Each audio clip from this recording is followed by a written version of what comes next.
da ngay ree ba sonn. Le premier ministre également en dehors de li nga xam ne wax na ko ci plan de redressement bi. ak nees def quand même ba mën a jooyanti mais diaspora bi aussi am nañ ci part de responsabilité parce que ñoom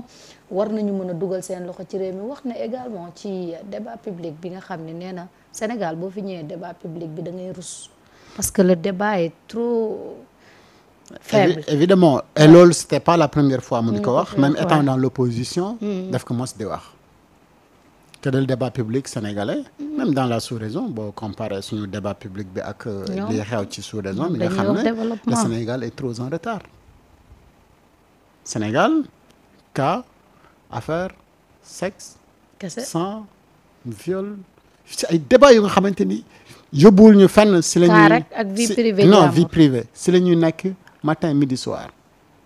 donc ce débat public ana ñan ñoo koy poser ci penc mi et ces personnes-là on doit les identifier donc dem man bi ma gisee loolu dam ne le message de Ousmane Sonko est clair mooy que ni désormais sénégalais sénégalaises suivez tous Sunugal 24 foofu y a des débats yoo nga xamante ni élevé na on parle d'économie on parle d'environnement on parle de la société on parle de et cetera mais débat public bi nga xamante ni moom la ñuy am tout le temps mais neexul ba neexul Marieta nañu comparer ce qui se passe les plateaux de télévision. Wallahi, on ne parle plus d'économie ni de santé. xoolal ce qui s'est passé avec Badara Gadiaga ak Amadou Ba c'était un débat boo xamante ni normalement sénégalais yi dañ ci waroon jàng finalement lan lañ ci retenir ay wax yu ñaaw et tous les jours voilà ce qu'on constate ci débat public bi on ne nous parle jamais de yan mécanisme la ñu mën a def pour que suñu zircon bi gën ñu jëriñ on ne nous parle jamais de nan la ñuy def ba nga xamante ni suñu exploitation pétrole ak gaz bi dinañu am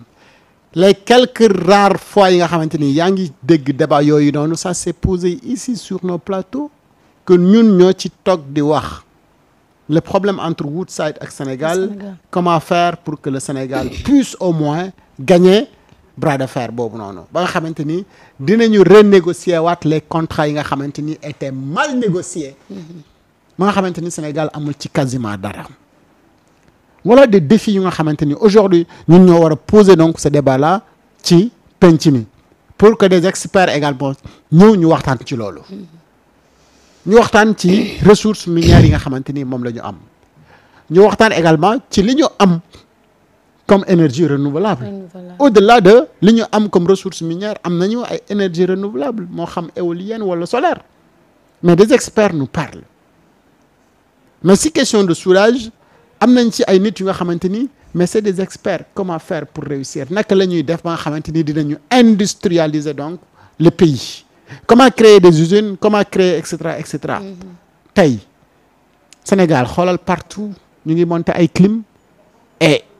est-ce que jotul ñu ne non nan la ñuy def ba nga xamante ni même bu tey amuñu usine buy defar clim mais au moins emballage beeg yooyu ñu mën ko am au Sénégal au lieu d'importer tout le temps ay climatiseurs yu nga xamante ni day ñëw au Sénégal ça c'est benn question et cetera donc identifier des secteurs yu nga xamante ni porteurs lay doon et ñu def ko un débat public mu invité si teg le grand public ne la ñaari mbir moo war a badaam soit on l'impose c'est-à-dire on impose les gens d'aller vers des débats yu nga xamante ni day am njëriñ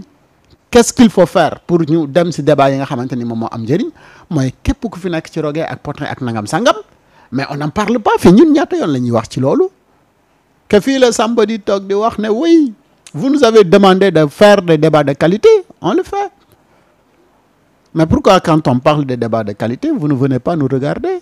alors que ñun suñu modèle économique dafa bokk ci loolu. Sénégal nag la kenn xam luñ bëgg. aimer partager tapoter.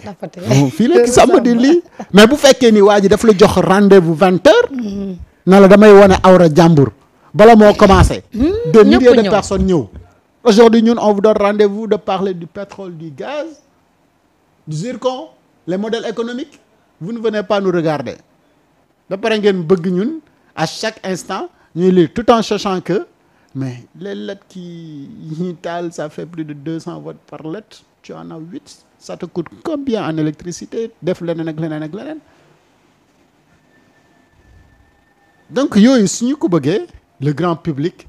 daf ci am benn contribution et loolu moom mooy le message de Ousmane Sonko mooy boycotter tous les débats yi nga xamante ni amul benn njëriñ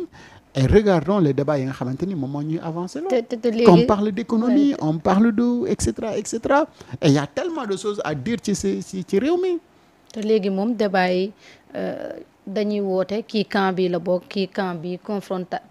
li ñuy wax askan wi duñ ci jëlee dara parce que non seulement vendredi rek gis naa ñu dagg ko Fou Malade ak xaw ma fu mu tudd sax fële ki ñu invité woon TFM le gars de Pastef ak Abdourahmane bu M23 mais dañuy waxante ba ñoom li ñuy wax sax yow doo ko xam parce que loolu c'est pas du débat en fait. oui personne n'écoute personne. oui personne n'écoute personne. en fait dañuy ñëw ci plateau yu nga xamee chacun veut montrer que ni moom moo monopoliser la parole alors que ça ne devait pas être ñu ku monopoliser parole bi wala ku monopoliser wul parole bi mais kan moo gën a génne xam-xam ci débat boobu loolu moom moo waroon nekk donc l'objectif donc de nos débats publics et ça on ne chercherait pas ji nga xamante ni moom le grand public bi xam mais kenn ku si nekk expertise bi nga xam si sa domaine. merci Fallou Gadiaga. Famara Cissé la tudd waaye c'est le gars du Pastef. léegi su fekkee ni dañu war a wax ci pétrole. mais on invite un expert mu ñëw toog ñu waxtaan ci. mais expert boobu bu ñëw di toog du ñëw rek toog ak bopp keseb mais dinañu indil ay documents yu nga xamante ni day firndeel li nga xamante ni moom lay wax. comme ni ñu ko defee woon ak Samba Tall Sarr que nous avons parlé de pétrole de gaz de nangam sangam et pétrole ak gaz boobu noonu ñu xam lan la ci Sénégal mën a am lan mooy suñu njëriñ yan la ñu war a moytandiku ba nga xamante ni du ñu am échec bi yeneen dëkk yi am Congo mais day exploiter pétrole ak gaz mais seen pétrole boobu noonu njëriñ bi mu leen ñàkk amal est-ce que ñun Sénégal dañu war a jaar ci foofu Dubaï day exploiter pétrole ak gaz nan la ñu def ba réussir ba mën a tabax seen dëkk ci loolu mais des experts nous expliquent lan moo ci war a nekk rôle politique yi mais lan moo ci war a nekk également rôle société bi lan moo ci war a nekk rôle également ñi nga xamante ni ñooy les experts sénégalais yenn voies et moyens la ñu war a mën a jaar ba nga xamante ni dinañu ko jëriñoo mais des débats comme ça moom la ñuy soxla ci penc mi mais malheureusement les gens nous parlent de yu nga xamante ne amul benn njëriñ prenons l'exemple par exemple de quelqu'un moo xamante ni